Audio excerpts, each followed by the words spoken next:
I always say it's somewhat controlled chaos on this show. And this season, running around and being crazy. It's been a dream.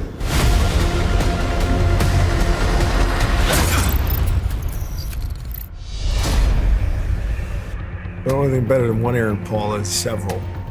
And in a sense, he's still human, but it's gotten more complicated. He wakes up in a cell and is yet another version of himself, but he forgets that he knows that. But then it's revealed by seeing himself in other cells, and he's just desperate to get out. That was also a set where we had a lot of glass walls, we had flames, we had drone hosts, we had walls that had to be white and walls that had to be transparent. So figuring out the order of shooting and how we were going to do all that was pretty exciting. This is the Caleb holding cell. The very, very hard set to scan. It's nothing but reflective surface, but it's a phenomenally well-designed set. And we got pieces of it in here where we have some green screen work that we have to do with double Calebs this season. Double, triple, quadruple.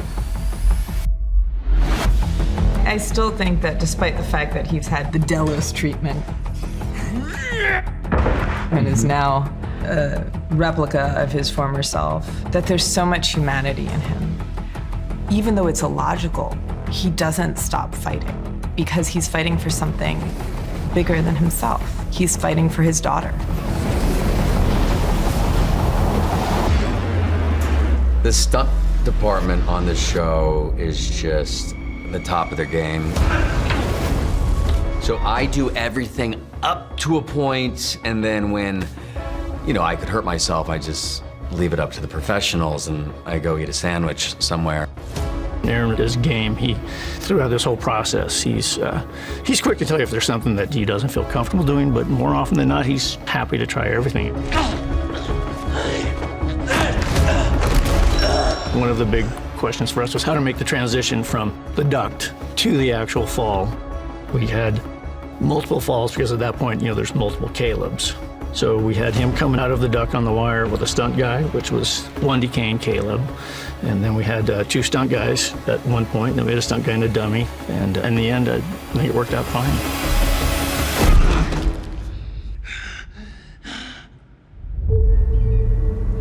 At this point, the Temperance Park has been closed for 30-something years and has been essentially condemned, and all the land around it has been condemned. So we've seen an abundance of weeds and sand just sort of take over the Temperance Park, dry out the lake beds, and basically have a sense of naturalism growing through something that was unnatural.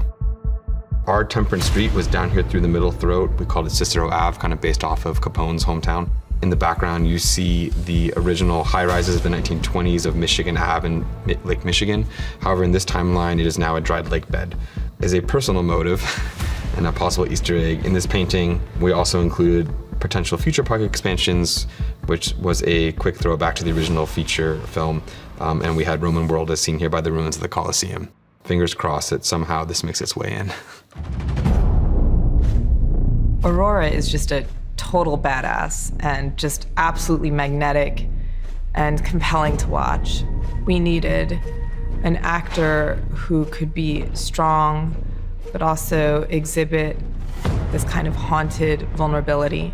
I'm not a very aggressive person. I'm not a very tough in-your-face person, and I think C kind of is. So it was a challenge to meld myself into this person where it's okay, how can I justify that I am this very tough, very strong, straightforward person while still being myself, which is why I think a lot of the time it was choosing this avenue of I'm doing these things, I don't want to be doing these things, but I have to do these things. And so then that was a justification, and I could still be vulnerable.